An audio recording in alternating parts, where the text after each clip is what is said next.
मित्रों 14 अगस्त को ट्विटर पर यानी एक्स पर डोरिस यिन और कुछ अफ्रीकन पायोनियर्स की ऑनलाइन मीटिंग हुई थी। मीटिंग 2 घंटे की थी जिसमें 7300 लोग ऑनलाइन सुन रहे थे। इसे अभी ट्विटर पर भी अंग्रेजी में सुन सकते हैं। मेटा मित्र के इस वीडियो में पूरी मीटिंग का नहीं परंतु सिर्फ 2 सवाल जो अंत में अफ्रीकन पायोनियर्स ने पूछे थे और उसका डोरिस यिन ने क्या उत्तर दिया उसको आसान भाषा में जानने का और कुछ समझने का प्रयत्न करेंगे।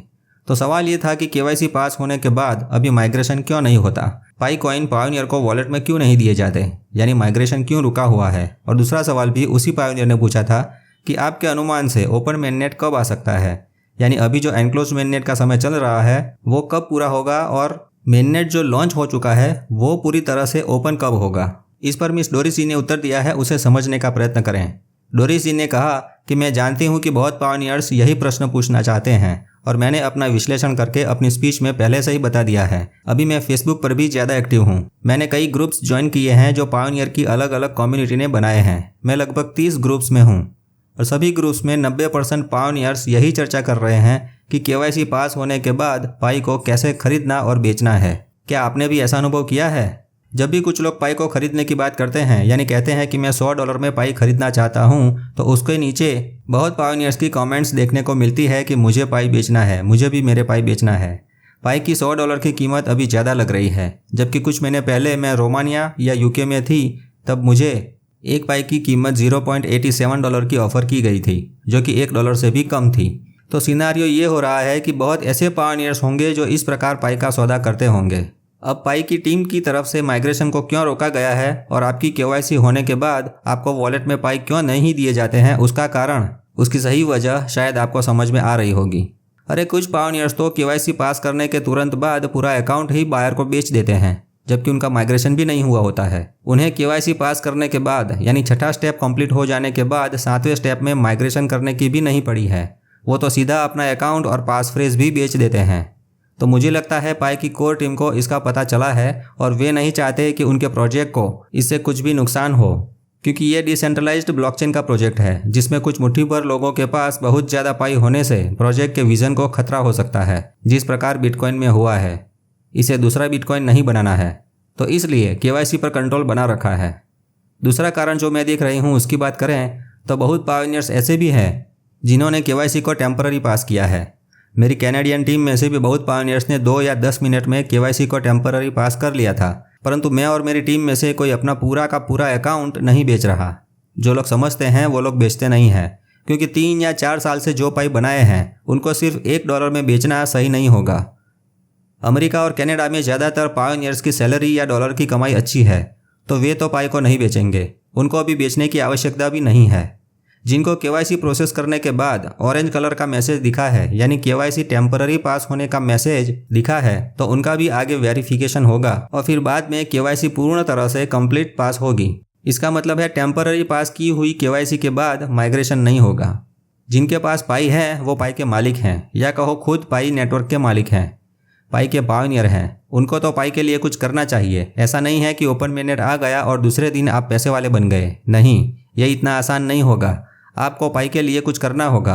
यहाँ कुछ करने का मतलब है कि पाई को अभी पैसों के लिए बेचना नहीं है और ना ही पैसों से खरीदना है। पाई की टीम ने जो नियम बनाए हैं उसका पालन तो करना ही है, साथ में सोशल मीडिया में जागृति फैलानी है। अभी सोशल मीडिया में लोगों को शिक्षित करें, पाई प्रोजेक्ट का सही ज्ञान दें ताकि लोग पाई को बेचना बंद करें। अगर पाई का बाय सेल नहीं होगा तो पाई प्रोजेक्ट पर खतरा कम रहेगा और वातावरण अनुकूलन होने से केवाईसी पास करके माइग्रेशन भी स्पीड में किया जाएगा। अब दूसरा प्रश्न कि ओपन मेननेट कब आएगा, तो इस पर मिस डोरिस यिन ने कहा है सभी लोग ओपन मेननेट की सटीक तारीख जानना चाहते हैं, परंतु अभी ये कोई नहीं कह सकता, क्योंकि सबसे पहले आपको यानी पायोनियरों को आपका और कोर टीम का जो संबंध है उसको समझना है। आप लोग कोर टीम के ग्राहक नहीं हैं। ग्राहक वो होते हैं जो पेमेंट करके प्रोडक्ट मांगते हैं और प्रोडक्ट के डिलीवर होने का टाइम देखते हैं। तो यहाँ आप कस्टमर नहीं हैं, अपितु शेयर होल्डर्स हैं, पाई के मालिक हैं। तो आपको ही अपनी जिम्मेदारी समझकर उस पर कुछ काम करना होगा। पाई की कोर टीम हम पर कंट्रोल नहीं कर सकती, हमें खुद पर नियंत्रण रखना होगा। हमको ही एक दूसरे के साथ चलना होगा। हमको ही ऐसा कुछ करना होगा जिससे कोर टीम पाई के प्रोजेक्ट को आसानी से आगे बढ़ा सकें। एक तरीका है नोड लगाना और दूसरा तरीका है अपनी रेफरल टीम बढ़ाना। मुझे लगता है सबसे महत्वपूर्ण है कि पाई की किसी एक कीमत पर सहमत होना। याद रहे डॉक्टर निकोलस ने कहा है पाई की कीमत पायोनियर्स बनाएंगे। इस छोटे से वाक्य का अर्थ बहुत गहरा है। अभी 47 मिलियन पायोनियर्स हैं। हम कैसे पाई की कीमत बना सकते हैं? कोई $1 कहेगा, कोई $2 कहेगा, कोई 3 लाख डॉलर वाली जीसीबी कहेगा। तो हम सब एक कीमत पर कैसे आएंगे? इस तरह से इकोसिस्टम मैच्योर नहीं होगा, आगे नहीं बढ़ेगा। तो हम सभी को किसी एक स्थिर कीमत पर होना है जिससे मर्चेंट्स भी मान सकें।